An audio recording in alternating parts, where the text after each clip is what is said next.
Hey guys, welcome back. It's Vic, a senior from Yale University. In today's video, I'm going to be talking to Kristen, who is a Harvard alumni and also has her own YouTube channel called College Lead, where she shares a bunch of application tip videos for you fellow aspiring high school students who want to get into the Ivy League.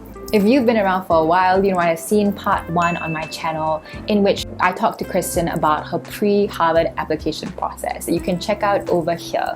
I actually filmed that video like 4 months ago and I'm finally getting around to editing it right now, so if you watched part 1, thank you so much for your patience. Without further ado, let's get right to it. What would you say are some things that you really like and don't like about Harvard? Yeah, I don't know if there's necessarily something I can point out that I don't like. I think my freshman and sophomore year, I was a little lost in deciding what to study because I was interested in both bio and also sort of like math, stat, and CS, but I couldn't really find a good medium there until junior year when sort of my major, computational neuroscience, became available. It was under the neuro department. So I was actually part of the first class to graduate with that major, but I think once I got that major, then I started enjoying much more of the classes I was taking. It was in a subject I was actually interested in, because some classes I was taking that directly involved, let's say, computational models of the visual cortex and object identification, but from a bio perspective, along with some computational aspect of how does this model actually work. So that's something that I think I really enjoyed. But freshman and sophomore year, I just struggled to find something that I didn't yet know existed. Yeah. In terms of what I really like about Harvard, I would say the people there, honestly. You would think that at top schools, and this is probably the same case at Yale, you'll always have those students who are very stuck up. But if you filter through those, you'll meet genuine people who are very humble, hardworking, and very inspirational. So I honestly love being surrounded by them because they just encourage me to work harder by example and force myself to try new things, which is fun. I love that. That's amazing. I honestly have not met stuck-up people at Yale. Maybe I just don't mix around enough. But genuinely, I haven't found people who are stuck up. Maybe I just don't mingle with them, which I'm grateful for. One thing I wanted to highlight, I feel like everything, as I said, every time you say something that gets good learning points. So you said earlier that it took you some time to figure out your place academically in Harvard, and I think that really just goes to show that it's not like that. You have to be comfortable with going through uncertainty and recognize that there are ups and downs of life, and you're not always going to know the path that you're supposed to take. So the fact that you took 2 years to kind of like figure out what you wanted to do, I think that is something that people should realize, that it takes time to kind of like figure out your place, whether academically or non-academically. And that was the case for me as well, figuring out what I was actually interested in. That took time. Even though I went into Yale knowing that I wanted to do environmental studies, the actual concentration or the area of interest within the environmental studies I was interested in, that took me time to arrive to as well. So to anyone watching, regardless of wherever you go to school, that's going to take time to figure out. And so be patient with yourself during that process. I feel like people always say that in college it's difficult to balance social life, academics, and sleep, which is kind of what you're saying, or like health, maybe broadly speaking. Would you say that's true? Definitely. You can't, there are some people who are able to sort of do very well in all three of those areas, but at least for me, as I think I'm more of like a normal person, there are other people in class. I know I'm not the smartest person or even average in the class, but I'll work hard enough to sort of cover that distance. So that means sometimes I'll have to study more than some of my friends just to get the same grade as they do, which is fine. So in that case, sometimes I had to sacrifice social interactions. But what I tried to do is combine social interactions and studying. So we would study in groups. Or sometimes with some of my roommates, I'd say, oh, do you want to go to the library together to study? We're not even studying the same thing. We're just sitting at a table next to each other. And if I need to go grab some coffee or tea, I ask if she or he wants anything. Grab it and come back. And we sometimes talk in the middle, but we're there supporting each other and working. So there's different ways of how you can combine social interaction with other aspects. Obviously, sleep. It's something you do on your own. Yeah, since you've already graduated Harvard, I would love to hear. I'm old. In all seriousness, I would love to hear from you about kind of like career-wise and post-Harvard-wise.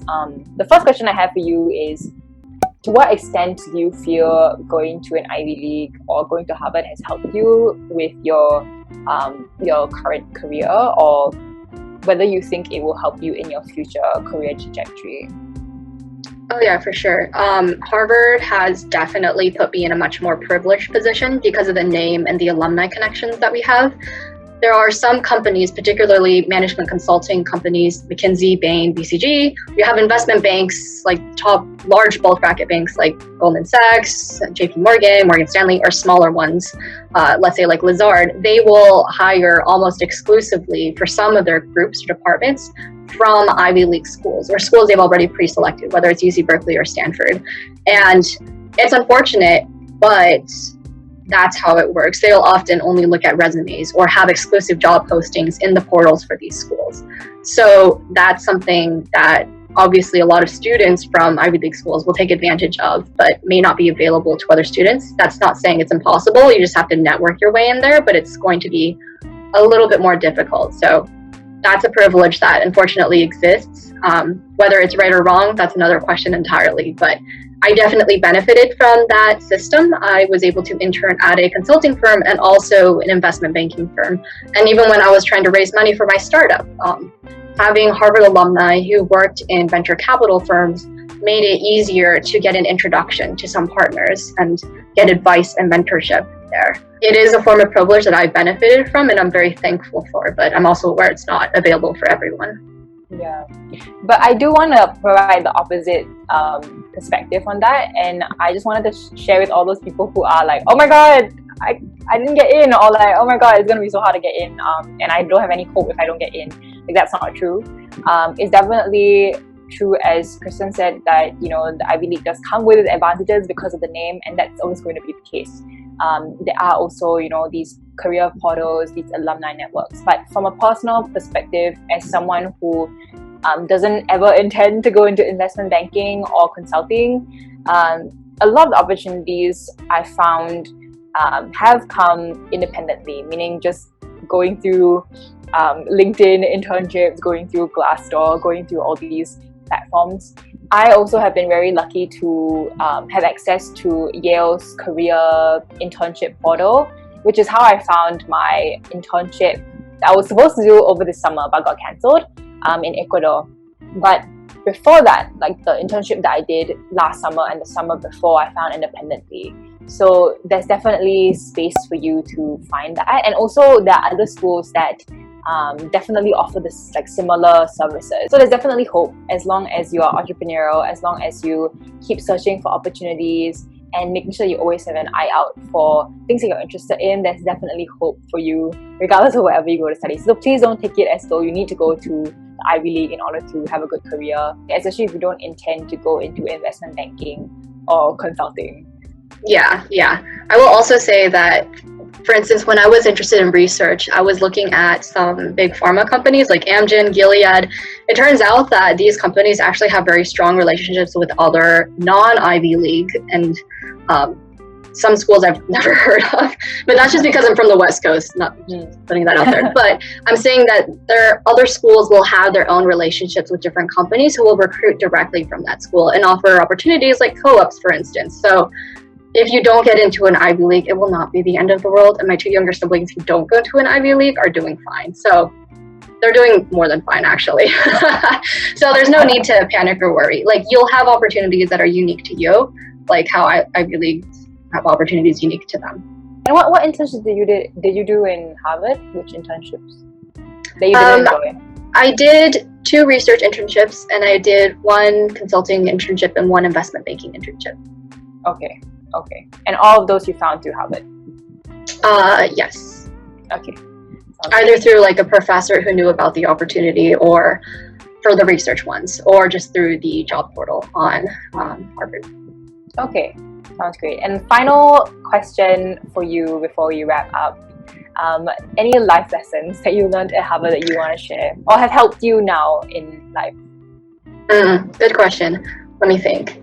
I would say this is kind of along the lines of the mindset. This is really cheesy, but as Victoria mentioned earlier, think about how much you have learned and the rate of growth that you have rather than where you are starting from now. Because if you think about how much knowledge you have now, you're always going to lose. Like, I didn't know anything about YouTube. I don't know anything about design, UX, all of that. I just dove into it and tried, and I've learned a lot, and I view that as a success rather than, oh shoot, I don't know anything about it. Let me just not do it then. So I think that mindset of being open and understanding that there is a learning curve to everything, and your goal as you try different things is to increase that learning curve. You want to increase the rate at which you learn, and that's something that should be more focused rather than how much you know right now. Yeah, so basically don't be afraid to be a beginner, to try new things, and always have a growth mindset because everyone starts from zero. And yeah, don't compare, everyone says this, but don't compare someone else's middle to your beginning. And yeah, so yeah, and then with that, please check out Kristen at her YouTube channel, College It'll be Lead. linked below, I think. Yes, yeah, it'll be linked below. And we're also going to do an assumptions video about Ivy League students that we're going to film right after this. So definitely check that out. See you guys real soon then. Bye.